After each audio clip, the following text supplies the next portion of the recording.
Thank you. We're going to call this meeting to order and declare a quorum of 7 members present.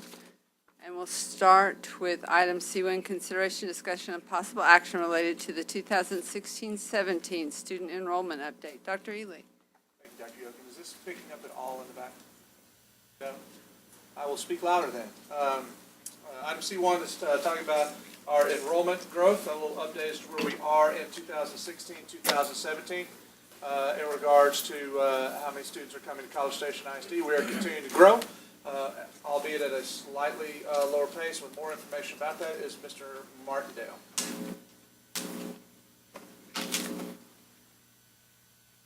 Thank you, Dr. Ely. Looking at historical student enrollment back to 2006, 2007, I've given you about a 10, 11-year span here up through current year 16, 17.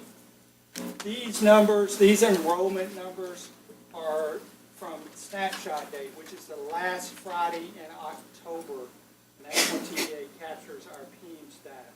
So each of those reflective enrollment numbers are from the end of October in those particular school years, with the exception of this year, obviously, because we have not gotten to the end of October.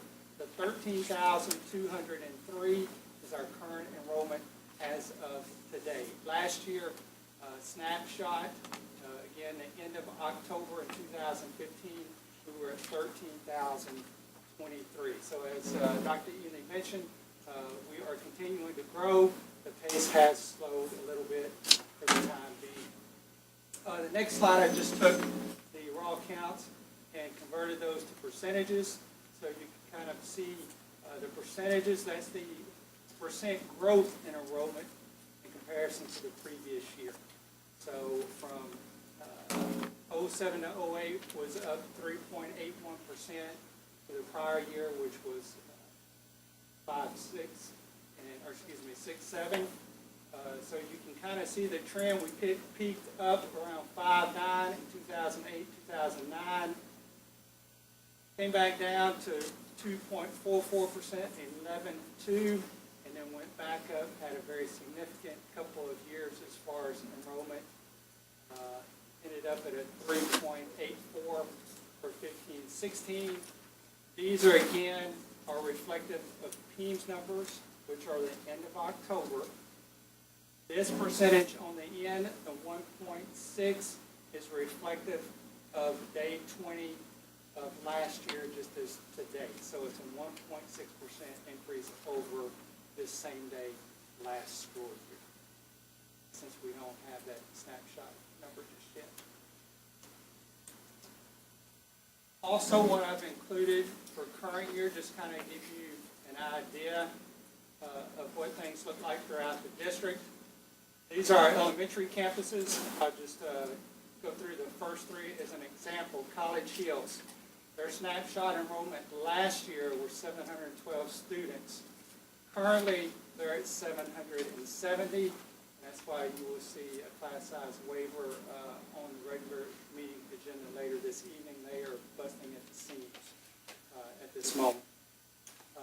They are color-coded in green to show an increase over the prior year. Preview is 582 this year compared to 617 in October of last year. And these numbers, 582 is today's enrollment. The yellow is to show that they're smaller or have a less enrollment compared to last October snapshot. Forest Ridge is currently at 610 versus 614 at the end of October last year. If I just left it white, that's a variance of plus or minus 12 in relation to what the enrollment was last year. So you basically have a third of the elementary schools that have increased enrollment, a third that are less, and a third that are trading very similar to last year at this point. Did the same with our 5 through 12 campuses. But if you would go back, please, Mr. Martindale, when we look at the green, for instance, when we look at Greens Prairie, they're really bursting at the seams. When you look at the difference between where they were last year and this year, as well as the difference at Spring Creek. Is that true? Correct. Their facilities can handle a few more kids. Okay. And, you know, you expected, quite honestly, I don't think any of us would be surprised by the increased enrollment at Greensboro and Spring Creek because of their location. They're in a high-growth area. The College Hills, to be quite honest, Dr. Yokin is completely unpredicted. Okay, thank you. Our intermediate, middle, and high school campuses, Cypress Grove, 984 at the end of October last year, 1,011 currently. Oakwood's down to 910 from 943 last year. AMCMS and College Station Middle School are both up. AMCMS a little bit, College Station Middle School up a little more than AMCMS. Consolidated down from last year, 1787 to 1750, and College Station High School is up from 1745 to 1863. So kind of a mixed trend throughout the district.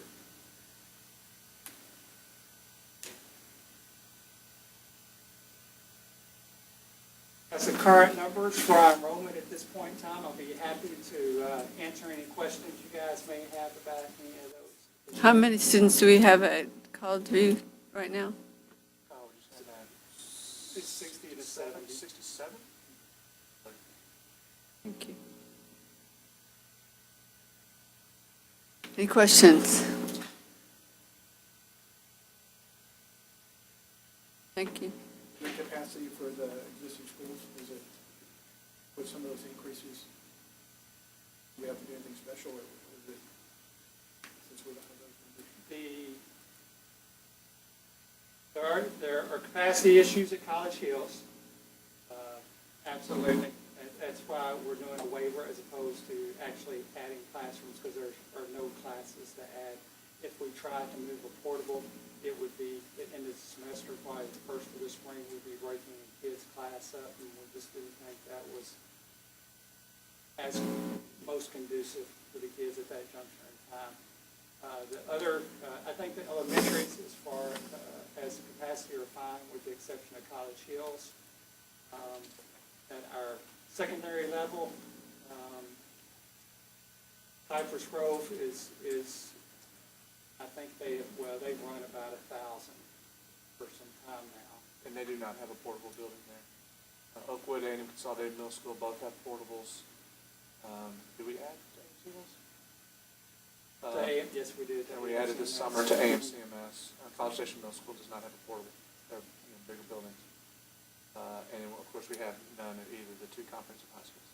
So we do, every summer, we do kind of move some portables around as we need to based on growth trends. So we did some of that this past summer. Yeah, we moved to A&M Consolidated Middle School, moved from Pebble Creek, because we knew we would have a little shift in their enrollment. Quite honestly, if we had foreseen that one, I'd have tried to do something with that one as well. Do we know what percentage of that 770 are people who are not zoned for College Hills, but going to College Hills for dual language? Don't know that right now. We can get that. What's that been traditionally? Do you know? We basically have two dual language classes per grade level, so K1, 2, 3, and 4. And so that's about 44 kids in the program at each grade level.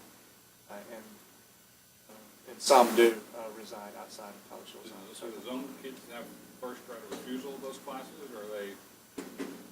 So getting into the dual language program, there's a matrix that has gone through to apply for that. There's testing in language ability. There's whether or not you have siblings in the program.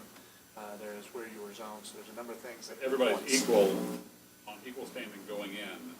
College Hills zone kids aren't given preferential treatment for that. I have to. Dr. Weston, I would hate to answer it accurately at this time. Okay. I've had 3 kids go through the program, but I don't recall if they got points for residing in the zone. Just more curiosity. Okay, as we look at some of the things that we're going to talk about later, is there some way that we can get, this is great information, can we get capacity numbers as well to these schools added?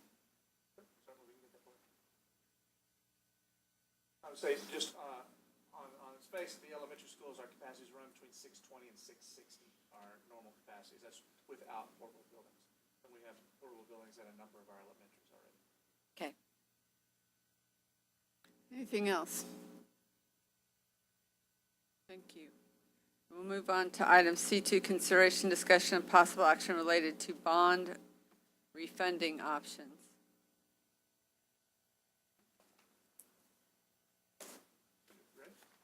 Yeah, I had to recover from the word refunding, but I'm okay, yes.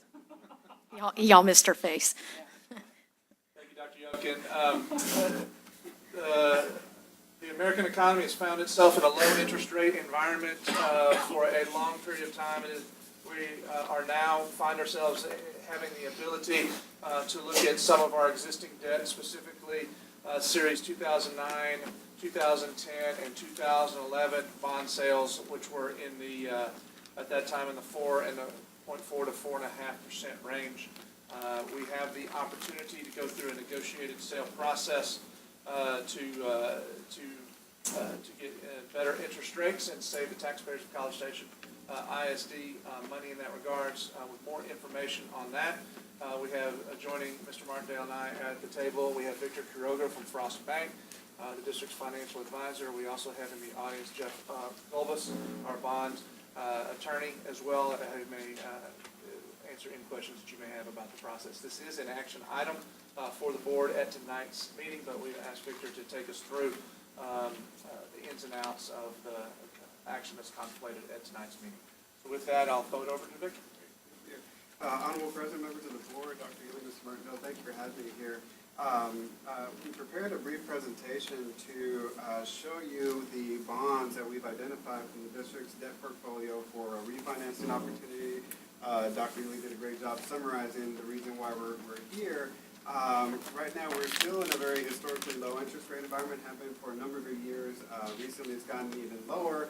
And so anytime that happens, we try to search for opportunities to save money by refinancing those higher interest rate bonds with lower interest rate bonds. So we're going a little old school here today. I have a handout for you. And the first page after the cover sheet is just a quick market commentary and update regarding the bond market. Right now, this week, or this next 30 days, there'll be just under $16 billion of municipal bonds being sold throughout the country, and that's a very high figure compared to historical time periods. And the primary reason is because interest rates are so low. So a lot of districts and entities have seen opportunity to issue bonds, take advantage of low interest rates, and also refinance bonds. This year, this week, just in Texas, we're looking at 32 bond issues occurring for about $646 million.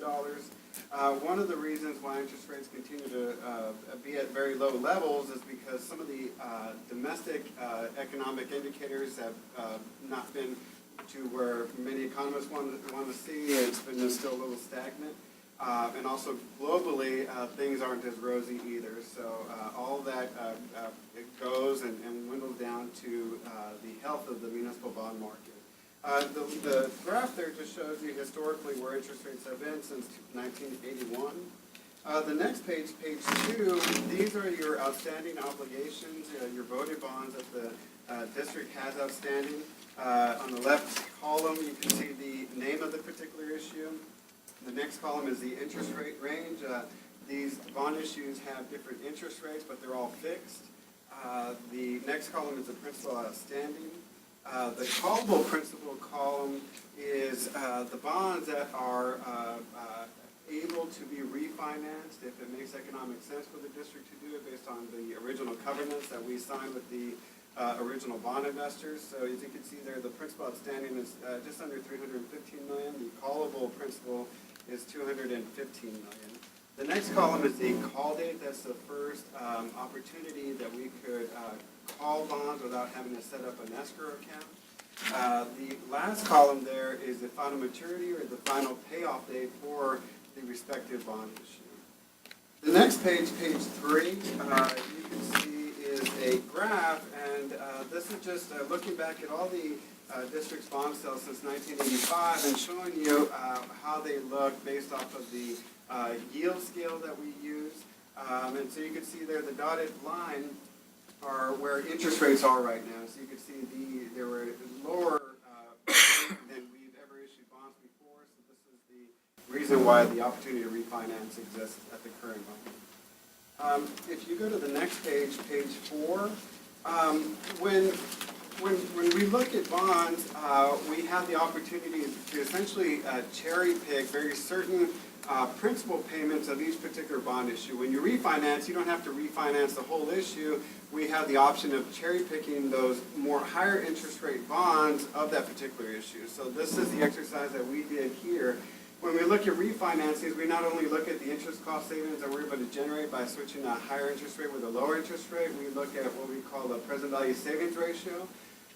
That's just a financial ratio that our industry uses to determine the financial health of a refinancing.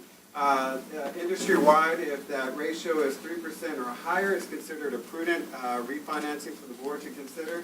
I'm a little bit more conservative, and I recommend a floor of 4%.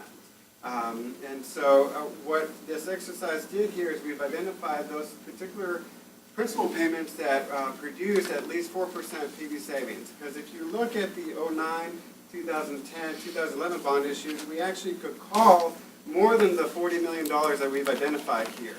Again, we left those other ones aside because we didn't feel that they were very efficient. They didn't meet that test, the ratio test of 4% or higher. And so these are the bonds that carry a little bit higher interest rate, and we see an opportunity to refinance those and take advantage of the low interest rate environment. The average fixed interest rate of the bonds that we've identified is 4.45%. If you go to the next page, page 5, this is just a summary of that refinancing, assuming current market rates. Again, the $39,255,000 that we've identified so far have interest rates that average 4.45%. Based on current market conditions, we could refinance that to a 2.3% to achieve a net interest cost savings of approximately $4.6 million. Again, the ratio that's being developed based on the bonds that we've identified is 9.57%, which is well above the 4% threshold that we like to see. If you go to the next page, page 6, this is the annual debt service savings illustration. This is just to show you that all we're doing here is we're switching a high interest rate for a lower interest rate. We're still going to keep the final maturity dates intact. We're going to pay off the bonds as originally scheduled. All we're doing is switching a high interest rate for a low interest rate. And so we're not extending the final term of the original bonds to achieve these savings. As you can see there, the average annual savings is approximately $256,000 at this time. On next page, page 7, these are the next steps for successful refinancing. Today at your regular board meeting, you'll have an action item to allow us to move forward on this refinancing opportunity. We're not locking interest rates just yet. There's paperwork to be done before we enter into the market. First is to get your permission to move forward. The expected time when we'll enter the bond market to lock in the low interest rate will be the first week of November. And then that'll set up a closing date of the first week in December for the transaction. So if you go to the next page, this is the term sheet. Again, we're going to continue to pay on the bonds as we've originally structured them. We'll be making semi-annual interest payments and annual principal payments. And again, we are not extending the final term of the bond issue. If you go to page 9, this is just a summary of the action that you're taking this evening. And if you have any particular questions on this, Jeff Goldman is here from McCall, Parks and Horton to answer those. But basically, this evening, you're going to potentially allow us to move forward on this refinancing, and we get to enter the market to try to save you money on your bond issue, but only if we meet certain parameters. We can't just go into the market just because we want to issue bonds. But basically, the maximum borrowing amount that we could issue for this new bond issue is $75.5 million, although closer, more realistic figure that we'll probably issue in November would be about $40 million. But we wanted to give ourselves flexibility so that if interest rates go any lower than they are now, we could potentially add more bonds and refinance those as well to save interest costs.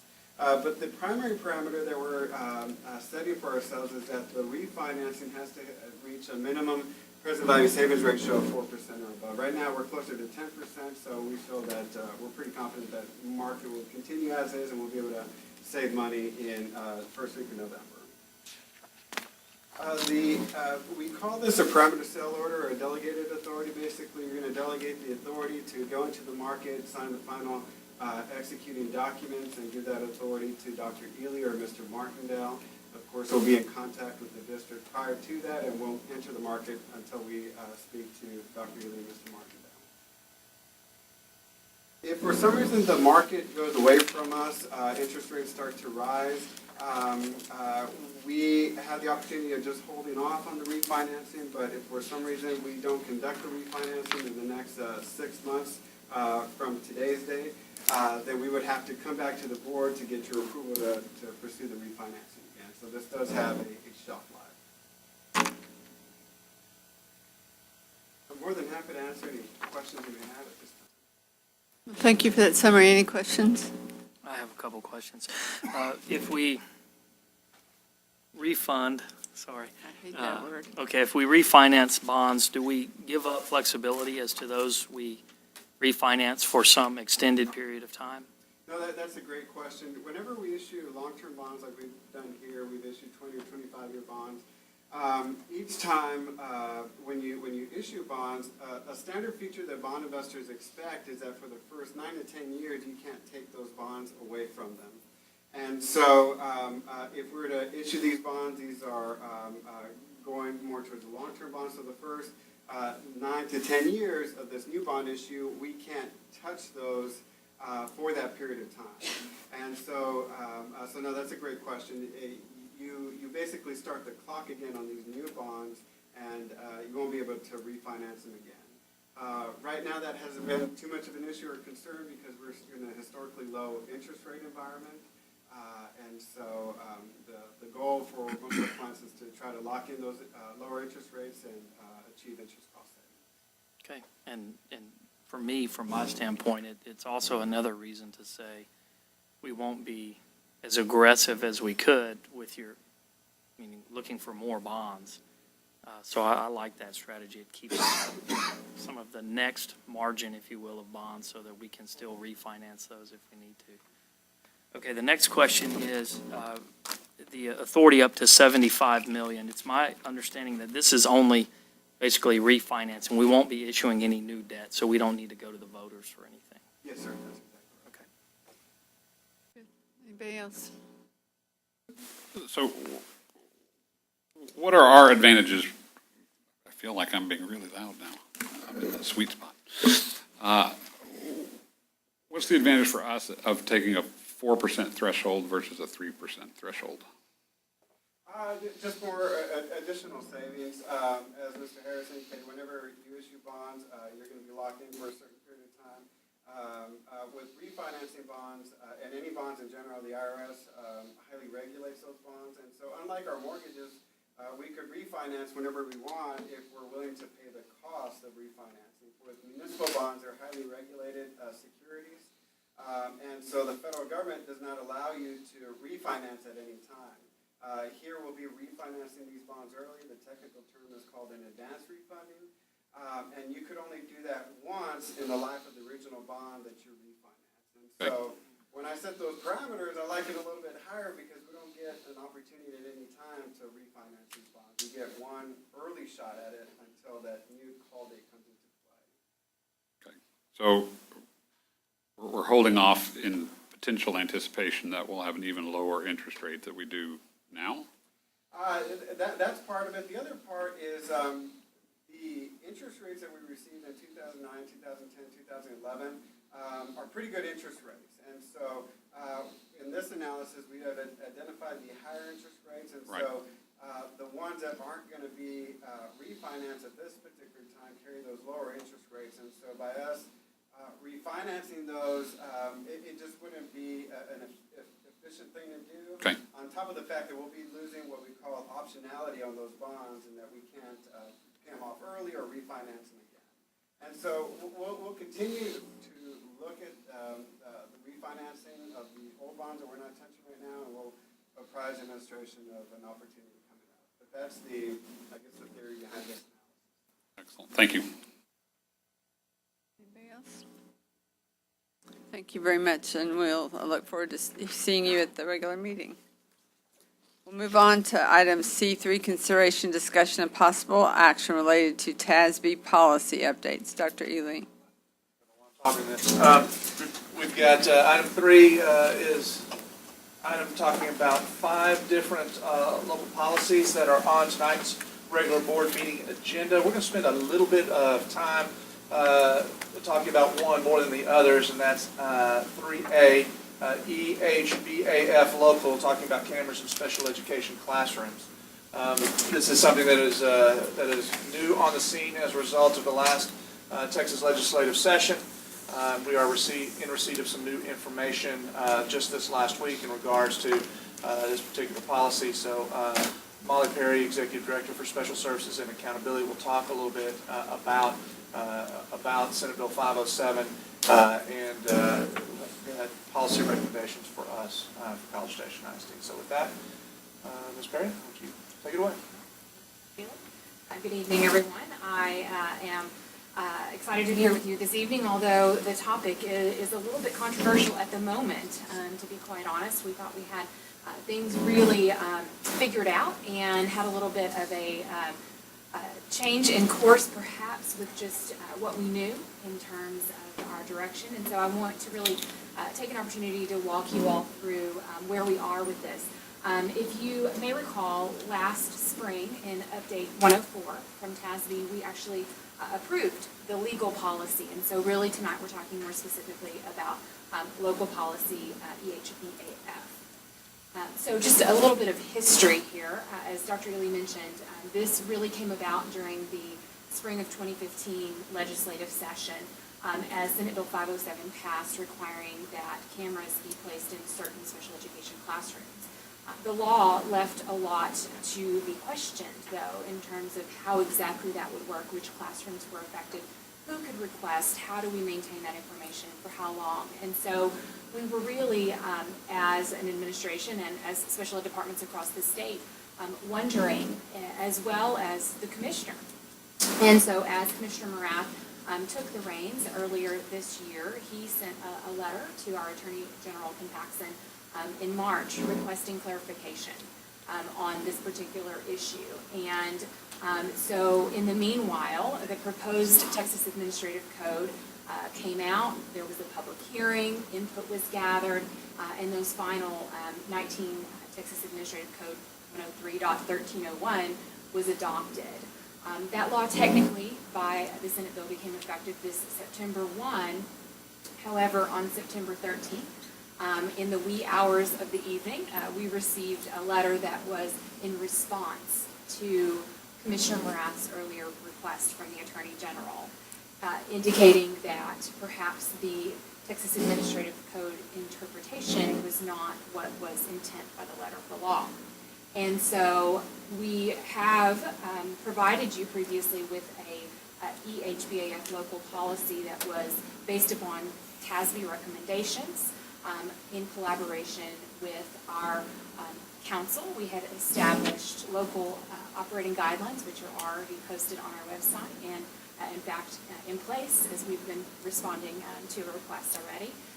So what I'd like to do this evening is walk you all through where we are with what we expected to do, and then talk a little bit about the contents of Mr. Paxson's letter and how that might impact us moving forward. So local procedures based on current Texas Administrative Code indicate that it is really certain classrooms that are affected. It's not every single special education classroom in districts across the state. It has to do with what is considered to be self-contained in the Student Attendance Accounting Handbook. And so we're looking for classrooms where the majority of students spend the majority of the day. Those students have specific PIMS codes based on their instructional settings, and so those are listed there. For us in College Station, that typically is going to mean programs like our preschool program for children with disabilities classrooms, CASTLE, as well as life skills. It really depends, though, because in our adaptive behavior program, it's very rare to have students that spend the majority of their day in those classrooms. They're supported in other settings, such as the general ed classroom or perhaps a different special ed classroom that is not self-contained. For our elementary folks, that's going to be our PPCD, CASTLE, and life, whereas secondary, it's going to depend in terms of CASTLE. So it really is not as clear as one might imagine, and we have to evaluate each request individually. Define CASTLE and life skills Yes. for the board. So Life Skills is our program designed for students with significant impairments requiring a level of personal care that is typically pretty high. We're working on functional daily living skills in addition to prerequisite skills academically. CASTLE is our program designed for students with communication and language deficits. They often require intensive behavioral intervention as well.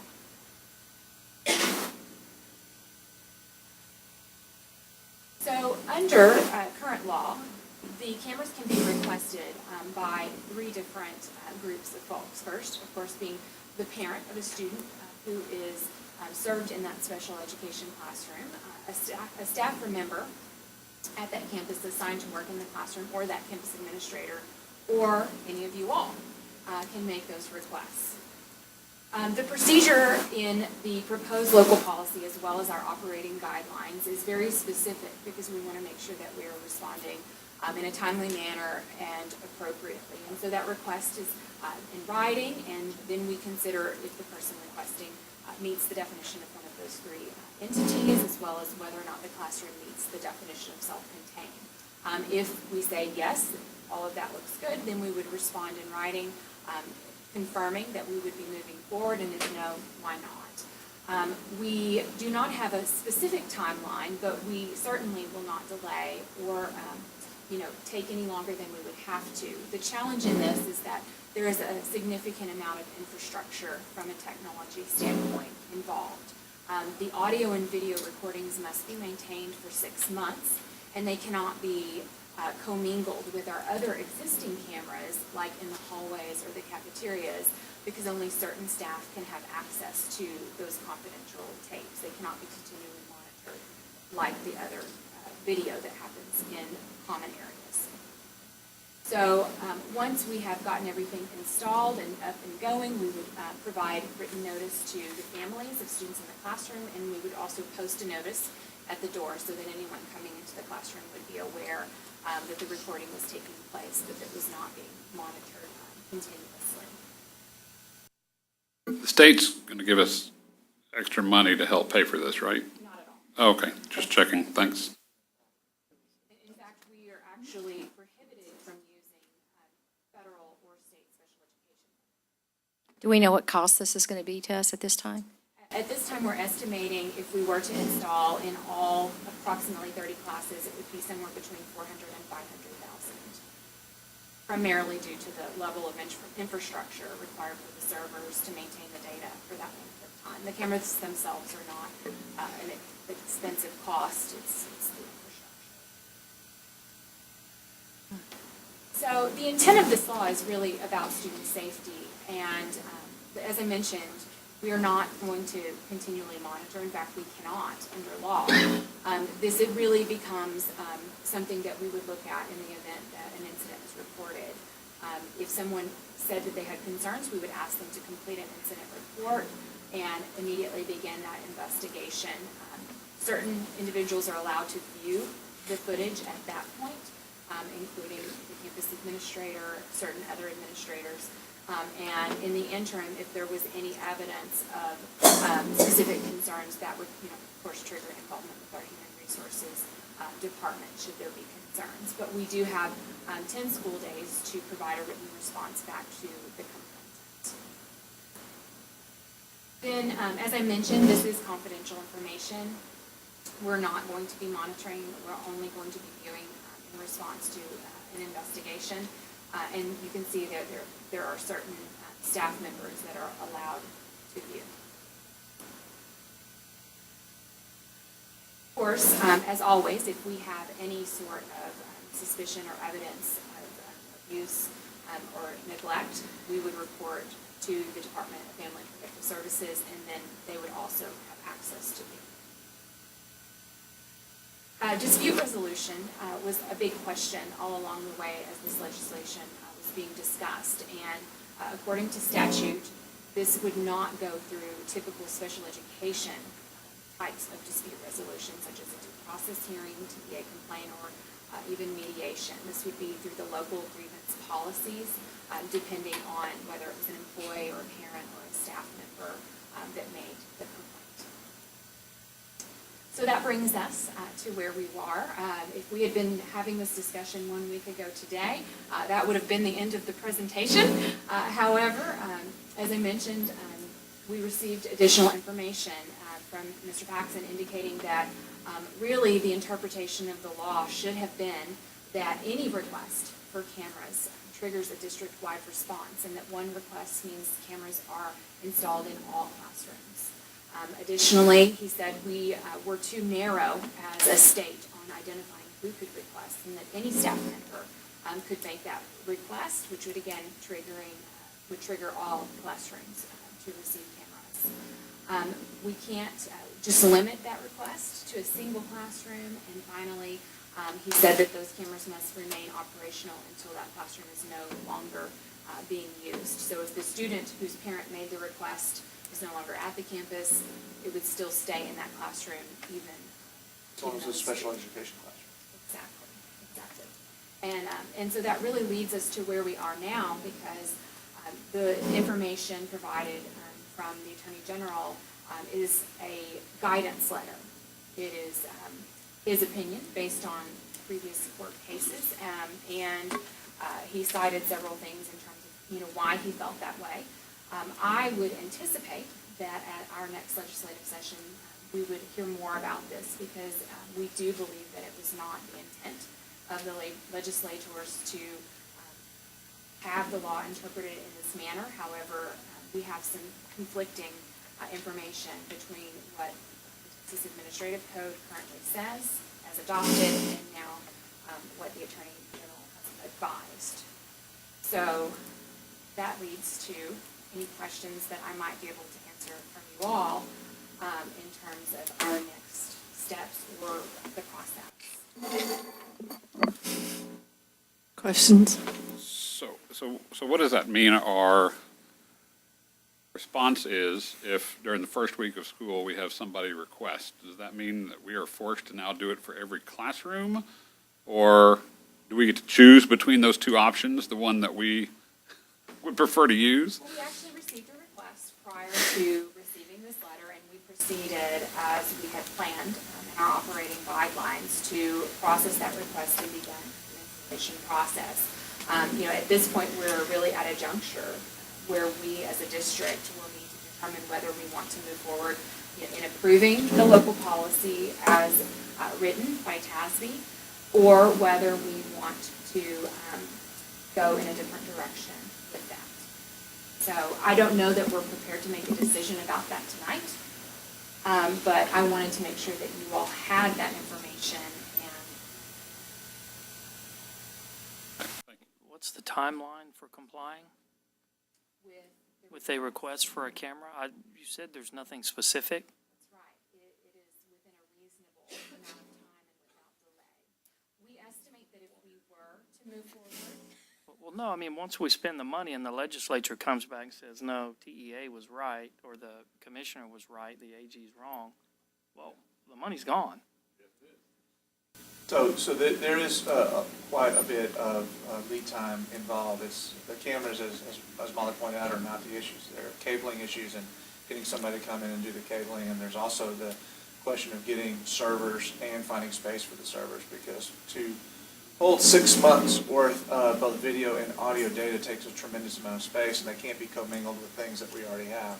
So to be able to procure and get and install servers and do the cabling can take months for us to be able to reasonably be able to stand up these cameras in the various classrooms.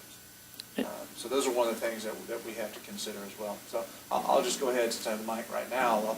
I will say this, that this is an action item on the agenda at the regular board meeting under consent. We will be, the administration will be asking the board to pull that from consent and not take action on that this evening, as we have just received this letter from the Attorney General within a week. We want a little bit more time to get information from our own attorney and from others, the Texas Association of School Boards, our policy consultant, before moving forward. We believe that we'll have the opportunity to meet a few more times over the next several weeks to be able to come back, and once we have more information at that time, to be able to go determine what is in the best interest of the district after having conversation with y'all in regards to whether we go with what is currently on the table or what is being proposed with the guidance letter we received. I think it's important to note that these are Texas Administrative Code guidelines that come from legislation that have been adopted by the agency, so they have the force of administrative code. One of the things we'll be looking at is, will the agency go back and amend their administrative code, or will they not? So that's some of the guidance that we're looking for as well, and I think we'll have a little bit better indication in the next week or two about which way we need to go. I would just like to add, this whole process is really about student safety.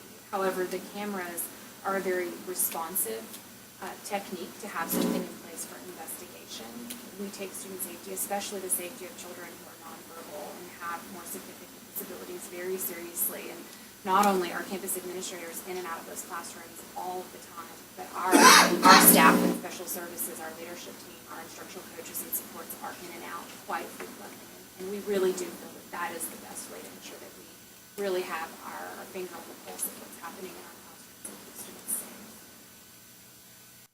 Thank you. Not making light of the safety issue, but it does seem like the world is becoming like a Jason Bourne movie, where you can just push a finger and see what's going on anywhere you want. Whatever that comment's worth. Anything else? Good. All right, we'll see if we can continue in that direction. We'll go to item B. So we're still on item 3, and we're just real briefly with item B, C, D, and E under those. Those are all, again, local policies that will be up for approval at the regular board meeting at 7 o'clock. Items D and A and D and B are policy cleanup language to denote the different teacher and principal appraisal processes respectively. So that policy language now reflects the ones that we are using. D is local policy FFAC regarding EpiPens and the district's ability to have EpiPens and administer them in an emergency situation. And item E is GKD local regarding facilities use and some policy cleanup language regarding signs on athletic fields at middle schools. So I have this here in case you want to ask us any questions about that before we proceed to the meeting at 7 o'clock, where those are also on the consent agenda. I think everybody had an opportunity to read those in transmittal. Do we have any questions? All right, thank you. All right, we'll move on. We'll move on to item 4, consideration, discussion, and possible approval of Birth to 5 Head Start annual self-assessment. Dr. Ely. In our game of musical chairs this afternoon, we have Sharon Jackson, Director of Head Start, Pre-K, and Early Education Services, to talk about our Birth to 5 Head Start annual self-assessment. As it says, it is an annual assessment. She has information about the results of that that we need to share with you, and this will be an action item for approval at the end of this presentation. So, Jackson. Thank you. Dr. Ely. Members of the board, you have maroon folders in front of you. I'm following Mr. Caroga and going old school tonight. The first page in your folder is the self-assessment overview. You received a much longer document, which we summarized for you here. A great deal, as I was looking through the data and just kind of wondering about each of the different items that had been put on the longer self-assessment form, I realized that many of those items were timing oriented, we needed to either start a meeting earlier, move something on the calendar, those kind of things. So we're working on that, and those are pretty easy things to adjust. So the things that are here on the overview are things that take either more than one person to take action on them, or they require some brainstorming, problem solving on the part of the administrative team, and maybe then even some work on the part of the staff. So as you see here, we've listed, they're numbered in really no particular order, except that Early Head Start is first. We'll be working on some mental health services for Early Head Start. Number 2 is interesting because we have low numbers on our Early Head Start waiting list, but if you flip over, you can see that number 13 shows that we continue to have higher numbers on our Head Start waiting list. Fortunately, this year, we were able to take advantage of the additional state money for the high-quality pre-K and get some of those children into full-day wraparound services. So that was a great improvement for our program. The majority of the other things that are on this list have to do with the education content area for Head Start. And these are things that, quite frankly, were a bit of a surprise, not only to me, but to staff, as we saw that some of our scores were not quite as high as we thought they should have been. We were at less than 90%. 90% is pretty high when you look at 90% of children reaching the meeting or exceeding outcomes on the outcome measurement that we use. But we have pretty high standards. And so in looking at that, that some of our scores were less than that, that's one of those things that involves problem solving and other people's opinions and just looking at a more holistic solution to that, more planning time, do we need different materials, those kind of things. So that's what you see in item number 4. I will just point out items 5, you see there, has the red high range. That's a great celebration. The class score is what we use as our teacher assessment system. That's assessing the teacher-child interactions and the productivity of the classroom. And in those 2 of the 3 domains for that instrument, our teachers score in the high range. So that's a wonderful celebration. Again, if you flip over, you see items 11 and 12, and those are much more family-oriented. We had 2/3 of our families attend our big event in the spring, which we called Head Start Carnival, but that was a health-related and school readiness celebration that provided a lot of materials and input for families. Finally, at our end-of-year survey, we found that over 90% of our families believed that Head Start had made a difference for them. And so that was another celebration. So the self-assessment's not intended to be a totally negative document, so I wanted to point out those things for you as well. If you have any questions about this, I'm happy to answer them. The 2/3 is great. Is that something that's been This consistent was the over first years? time for Oh, this first time. event. So now we're under the gun to make it happen again. Okay, so the things that you haven't mentioned are 7, 8, 9, and 10. Do you have any comments you'd like to address with the board? Yeah. 7 is, again, having to do with that class assessment score, and that's a problem that we're trying to meet because we can go in and observe the atmosphere of a classroom, but if I don't speak Spanish, I don't know what the interactions are. So we're seeking that with a collaboration through the Head Start program in Bryan. The screeners on number 8 is simply, that's kind of one of those timing issues, but we're doing that in a different way so that we have a more timely measure of the child's ability when they enter our classroom as opposed to being done in April before they start school in August.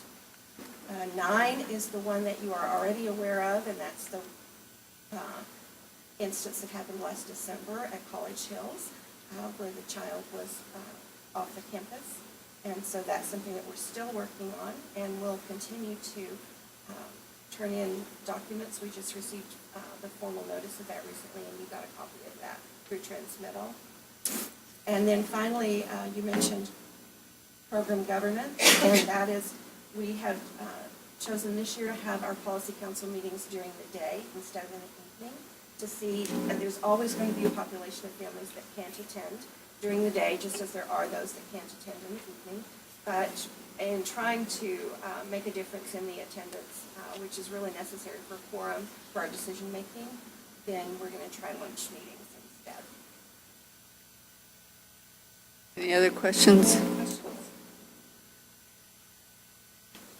I'll point out that one other thing you have is under that, it's the annual report. This is a requirement every year that we do an annual report.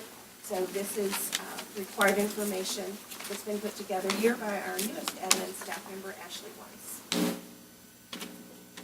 And I'm going to send this to you in transmittal, so you'll have it electronically as well. Okay, we need an action to accept the report. I move we approve the report as presented. I second. Any discussion? All those in favor of accepting the report as presented, say aye. Aye. All those opposed? Motion carries 7-0. Move on to item 6, consideration, discussion, and possible action related to the 2016 TASB conference. Oh, sorry, I scratched one off, sorry. Consideration, discussion, and possible action related to the new Head Start program performance standards published September 1, 2016. Dr. Ely. Thank you, Dr. Yoki, members of the board. From time to time, performance standards evolve in our various programs. It's certainly the case with the Head Start program. The program standards were revised and took effect earlier this month on the 1st of September with a report on the new revised standards. Ms. Jackson. Thank you, Dr. Ely. Once again, here's the brand new performance standards. I didn't make a copy for each of you, but I did tell you where you could look at them electronically. So this is a one-page overview of the part that most directly affects you, dealing with program governance. As you see, it simply says there the purpose, of course, is to have multiple governing bodies. That is the Board of Trustees, the Policy Council, and the Parent Committee. That's at each campus level. And the overall responsibility that you have is the legal and fiscal oversight of the program. Those of you who have been through a federal review know that that's where the questions come in. Under 1301.2 is a bit of the definition about what the governing body is. As far as composition goes, composition is very specifically outlined in the program performance standards, but it doesn't apply because you're an elected board.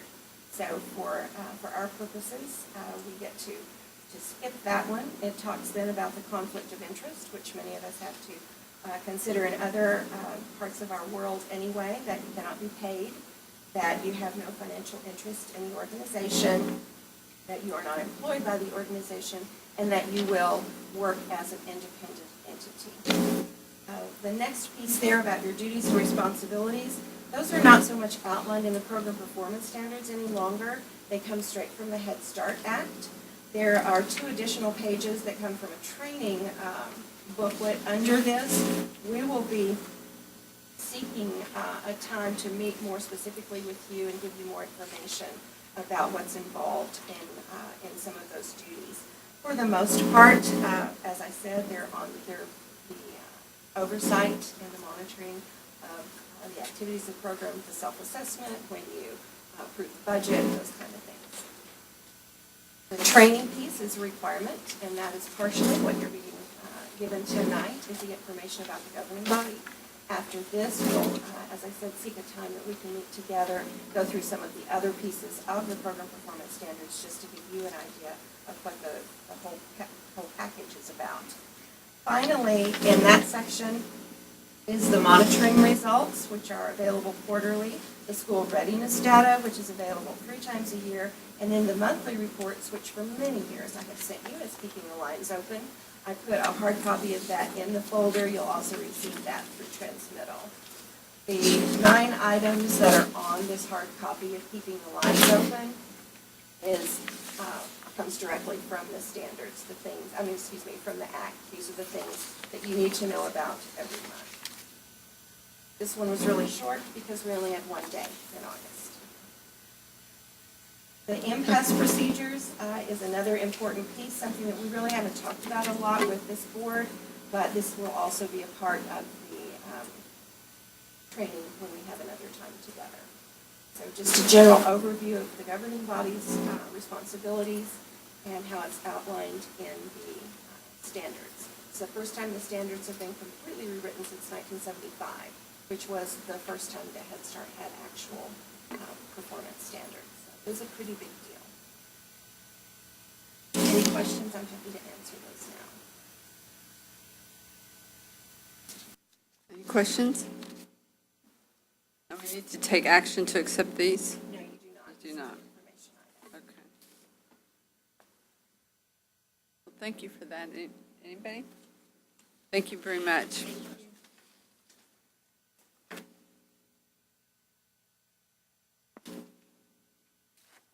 Now we'll move to item 6, consideration, discussion, and possible action related to the 2016 TASA-TASB Conference, September 23rd, 25th in Houston. Dr. Ely. Thank you, Dr. Yokin. The 2016 Texas Association of School Administrators and Texas Association of School Boards Annual Conventions convenes on Friday morning in Houston.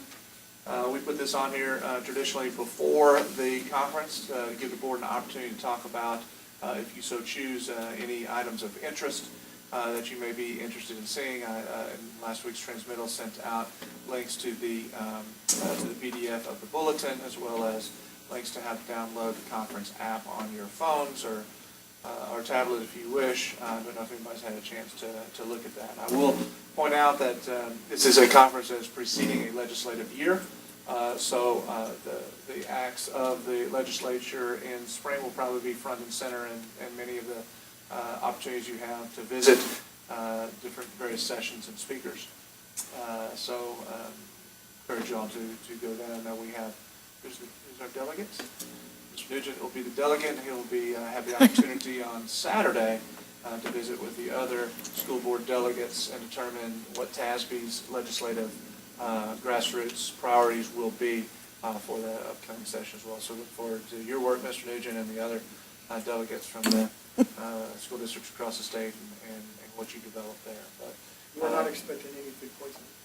You guys are laughing, but I got a good kickoff time Saturday. I have no complaints about this deal. Worked out well. yes. So that'll be some things in there. I imagine maybe some other cameras in the classroom sessions, accountability.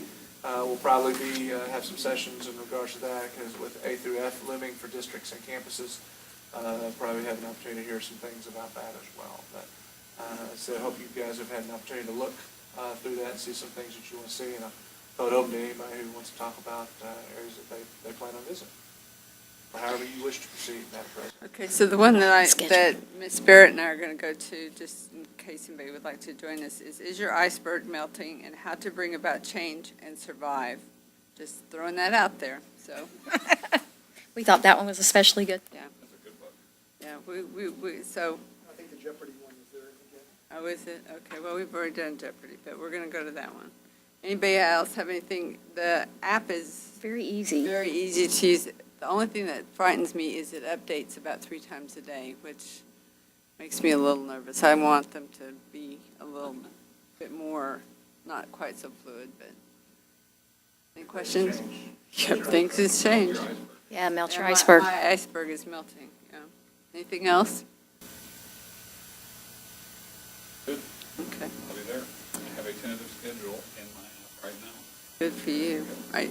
To highlight Mr. Nugent as first-year board member, I believe you have 10 hours to get by December. That sounds about right. I think the remainder of the board has 5 hours that they must get. Did somebody decide whether, I mean, we'll go to a legislative session, but I want to make sure everybody, is that include one legislative in the past includes? No, that is after a legislative session. That we have to So do. next year, it'll be a response to what happened in the legislative session. So there is no requirement this year to attend one.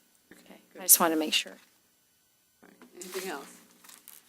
We'll move on to item C7, consideration, discussion, possible action related to setting a date for the next management oversight workshop to discuss human resources. Dr. Ely.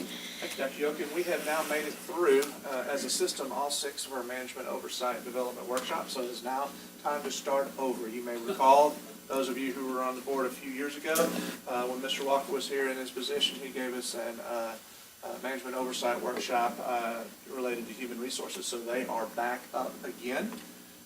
We'd like to visit with the board about maybe some possibilities of dates to meet for this and I believe it was thrown out that perhaps this should be done more in November rather than October, because we may have some other opportunities to meet during October. So I'll throw it open to the board for some potential dates about when we want to meet. I believe Mr. Martindale also has some dates that might work for the administration in October, if you'd like to throw those out, or? November, do you mean? November. No, I said November, excuse me, in November. Throw 'em out. Mr. Martindale? Martindale, would you have? November 1st, 7th. The first, I will be in Dubai. These are traditionally have been a 4 to 6 o'clock. I won't be back the 7th. Well, wait a minute. Okay. No, I could do the first, because I leave that the next morning. I could do the first. We'll throw some other ones out. You have 1st, 7th, what are the other ones you have? 10th and 29th. I can't do the 7th or 10th. And I can't do the 29th. Like in the first. I'm liking the first. At what time? 4 o'clock? Unless there's a. Would you say 4 o'clock? We've traditionally done this 4 to 6 to get out, so you can have dinner with your families. If there's a need to move based on other people's work schedule, we can certainly talk about moving to a different time. Would we need to move it to a different location based on that election day where you have things in here? Which day is the 8th? Oh, is it the 8th? Yes, ma'am. Oh, it sure is. Sorry, I have that written down. We thought about Okay. the 8th, but we thought we should do it on the 8th. Okay. Okay, the November 1st? first at 4 to 6.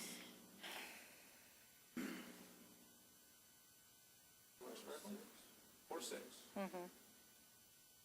Thank you. Does anybody want to move the time around? Are you good with it? Great. Okay. We could go, What do you need? We need, we could go 30 minutes earlier. That doesn't bother people. I've got another board meeting that night, but this is clearly so much more important. We allot 2 hours for that, and we usually come in a little under 2 hours, honestly. That's a better commitment. 30 minutes earlier. So 2-hour meeting with a 30-minute early ending. I like that. We allot 2 hours, and oftentimes we come in Who's early. going to be leading that meeting? Be Mr. Martindale. Mr. Martindale, write that down in your notes. Absolutely. Thank you. 45 minutes earlier. 45 minutes early, deal. yeah, it would be nice if you were, but Right here? Yes, sir. At this point, we are in the boardroom. 4 o'clock on Tuesday, November the 1st. anything else? This meeting is adjourned.